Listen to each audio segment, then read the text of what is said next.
ஆகிய அற்புதமாக விளைகிறார் நம்முடைய பானசாத்தா சுவாமி சரணமையப்பா.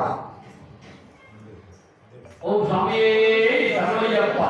குழந்தை செல்வங்கள் மழலை மொழியில் பேசும்போது நம்ம எப்படி இன்பம் அடைவோமோ அது மாதிரி பகவானுக்கு நாம் அலங்காரம் செய்து கொண்டு பார்த்தாக்கு நமக்கு பரிபூர்ண ஒரு திருப்தி ஏற்பட்டு பகவானுடைய பாதார பின்னரை நாம் சரணடைவது இயற்கை என்றோ இது வேறுபட கருத்துக்களை கிடையாது.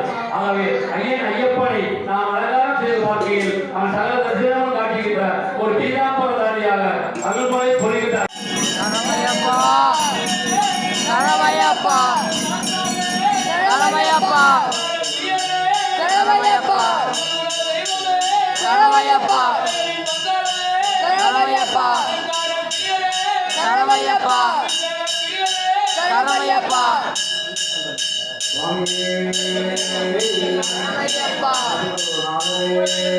சரணமையப்பா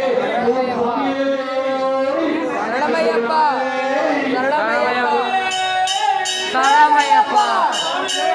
சரணமையப்பா சரணமையப்பா சரணமையப்பா சரணமையப்பா சரணமையப்பா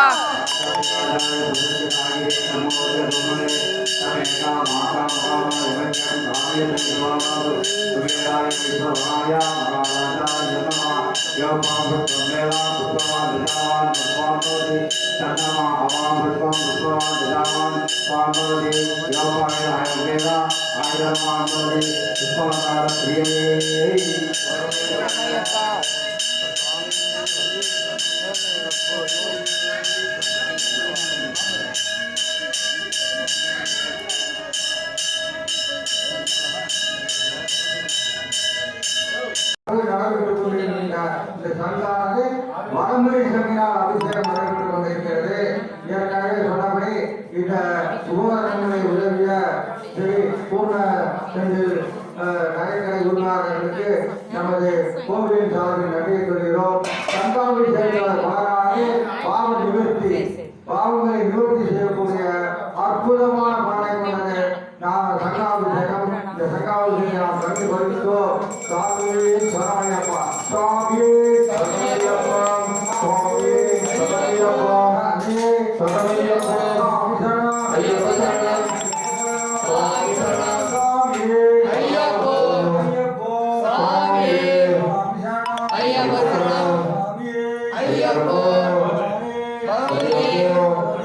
பகவானே ஐயப்பா சரணம் ஐயப்பா சரணம்.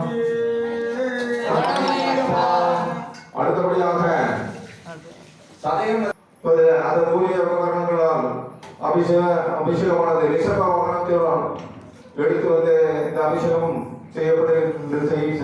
செய்கின்றோம். இது இந்த உபகரணத்தால் செய்வதே மிகவும் விசேஷம். இந்த சதயம் நட்சத்திரத்தில் பிறந்தவர்கள் செய்தால் முழு பயனும் அவர்களுக்கு கிடைக்கும். மற்ற நட்சத்திரத்தில் பிறந்தவர்களும் இந்த அபிஷேகத்தை காண்பதை மிகவும் நலப்பயக்கும். எனவே